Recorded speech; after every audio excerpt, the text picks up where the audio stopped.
Michael Makovsky joins us now, President and CEO of the Jewish Institute for National Security of America and a leading Washington, D.C. based policy and educational organization focused on U.S. defense and national security as well.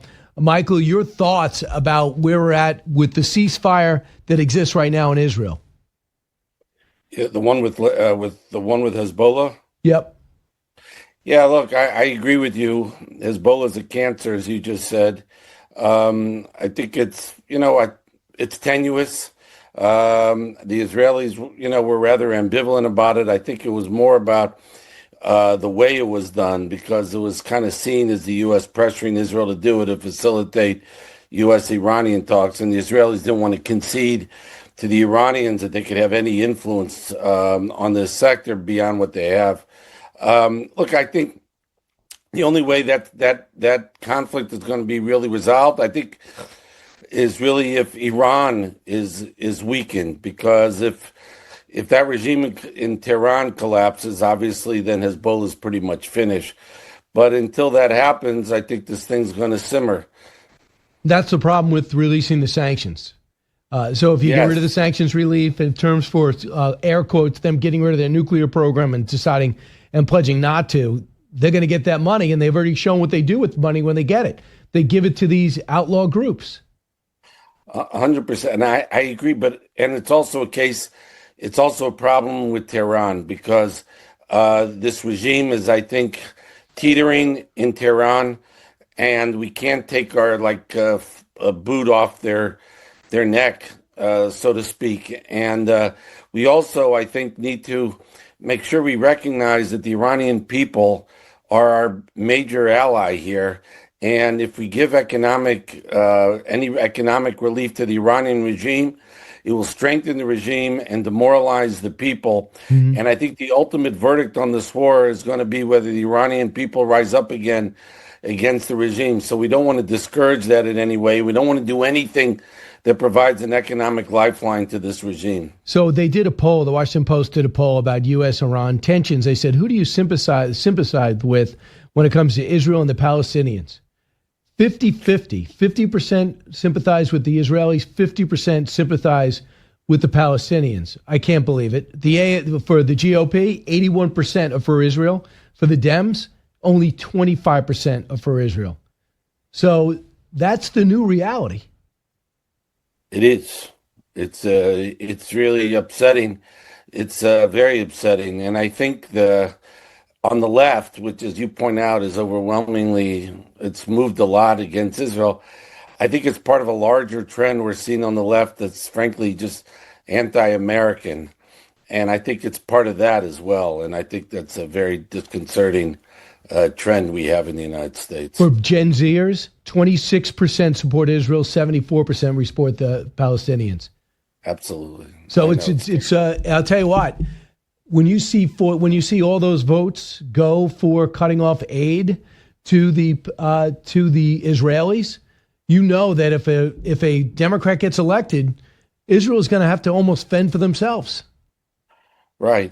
Look, we see this, not my area so much, but the Democratic embrace of Sam Piker, and this is a guy who's not only anti-Israel, but he's anti-American. He says we deserve 9/11. Exactly. So I see on the left, I see a lot of this as a trend. The anti-Israel trend is part of an anti-America trend. So I think it's larger than Israel. I hear you.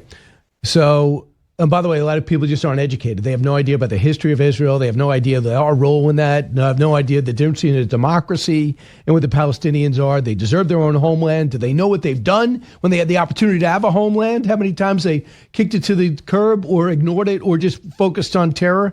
So they just have no interest in learning anything about it. So let's go back to the U.S. and Iran. Why would J.D. Vance be flying to Pakistan unless the Iranians had committed to talks?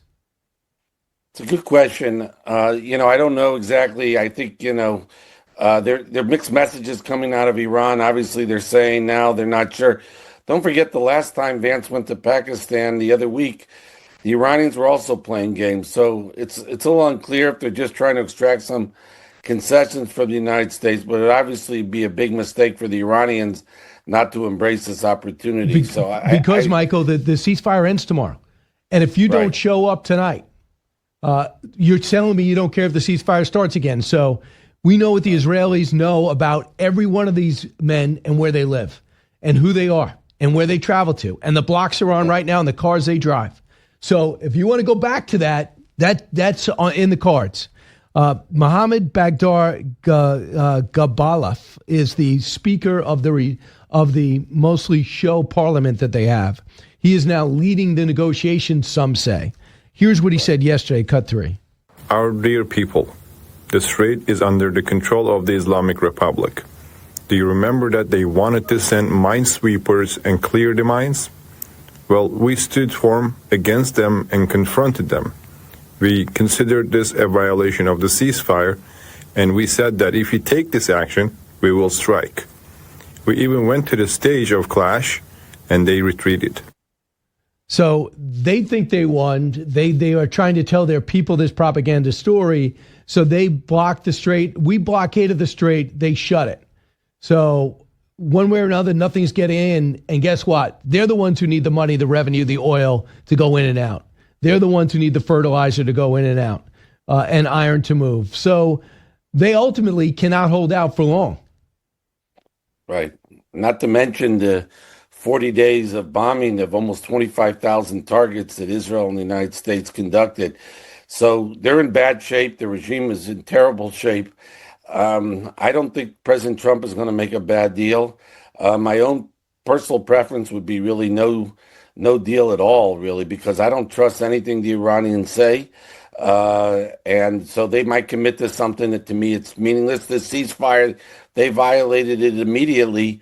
So 2 weeks ago. So my own preference would be, unless the Iranians completely capitulate to American demands of extracting the uranium, the enriched uranium outside Iran, complete access to all the nuclear facilities, opening up Hormuz, and so on. Unless they agree to all that, right. I'd rather we continue the war a little longer to weaken the regime even more. Whatever we could do on the nuclear front and the ballistic missile front, we should do. And then we just say, okay, we've done enough. And now we have to turn it over to the Iranian people, and we're going to monitor the regime. And I think that's probably, to me, a better course, unless President Trump is able to get them to completely capitulate. I personally am skeptical about that. Me too. So you think that we just got to finish it off and then lay the groundwork for the Iranians to take back their country and somehow get them guns? Because you could be as brave as you want, but you can't stop a bullet. Look, the Iranian, I think what President Trump said, I think it was like 1 a.m. Eastern time when this war began on February 28th. He says this is basically a once-in-a-generation opportunity for the Iranian people. They showed tremendous courage in early January, and the regime responded by massacring, tens of thousands of them, imprisoning, torturing, and said it's terrible. We need to remember they're our key partner here. So we want to do whatever we can to create the conditions for the regime collapse. We've done that. But we just, need to go just a little further. We got to do nothing to give a lifeline to this regime. I know that it's impossible to say there's a moderate on the Iranian side. We've learned that. But there is a difference between the IRGC and some foreign minister, the president, difference. So Karim Sagiopur was on This Week with George Stephanopoulos. He's a senior fellow and says the Iranians are signaling it's time to compromise. Some are, some aren't. Listen to this, cut 7. Well, I think we've started a debate within Tehran between those who want to continue to resist the United States and do not trust the United States, and those who argue, listen, we've prevailed. This was a war of regime change for the United States. We've survived. Let's consolidate our gains now. And the Speaker of Parliament in Tehran, Ghalibaf, was trying to make the case to people that we've survived, we've prevailed. Now is the time for compromise. So who's going to win? Who's going to win that debate? The guys with the guns, and that's the Islamic Revolutionary Guard. So it's hard to call the Speaker of the Parliament, who's awful, a relative moderate, but I can understand why he and the president might want to cut a deal, but it's ultimately the IRGC, the Islamic Revolutionary Guards, that are going to be making a decision. And I think their view is they could weather. The key is survival of the regime. And that's so they just think, and I don't think they're not going to give up their nuclear program. At least I'd be highly surprised if they do. And they just feel they'll weather the storm. And they're the ones that are going to make the decisions. And what's the feeling in Israel right now? I think they want to go further. The ceasefire was not popular in Israel. It was seen as done under, of course, anything that it's a little like Trump. Anything Netanyahu does, at least half the country thinks is terrible. He could say up, everyone would say down. So it's a little like here with Trump. So, but any prime minister of Israel would have acceded to President Trump's demands there. But I think the Israeli public, who's endured a lot, it's imagine having to go in safe rooms and in shelters constantly because of sirens from missiles. But despite that, I think the people just want to finish the job. They don't want to deal with Iran anymore. And by the way, our Arab allies, the Emiratis and so on, they don't either. So I think what our regional allies are fearful of is a regime that survives and is out for revenge. I just worry about the interceptors and the defensive drones. We go on. I know we don't have a bottomless pit of weaponry, and we'll have a lot of people that are being hit, right? Yeah. No, that's true, and that's a concern. Absolutely, you're right about that. But I think the big question strategically is the nuclear sites. It's the enriched uranium, and it's the sites that we think not only where the uranium might be, but also that weren't hit before. There's a site called Pickaxe Mountain. It's more buried than Fordo. It was not hit in the 12-day war last June because it is more deeply buried. There's another site that I think was at least not publicly known until recently in Isfahan. We have to have access to all that. So I think the president has to make a decision. And I believe my understanding is we have a military plan to access these sites and the enriched uranium. It's risky for reasons you could understand because we'd have to place special forces, have a secure perimeter, and so on, which isn't easy to do inside Iran. But if that is seen as too risky to do now, then we're just going to have to monitor it and then I think pivot to really weakening the regime in every way, because ultimately, if this regime collapses, all our other problems really go away. The nuclear, Hormuz, everything. The proxies, and so on. Yeah, it's amazing how much is fixed if Iran falls apart. Right. And they rebuild just to be a normal nation. And they'll be a very rich nation, too, with all the assets that they have. Michael Makovsky, thanks so much. Thank you very much, and have a good day. You too. And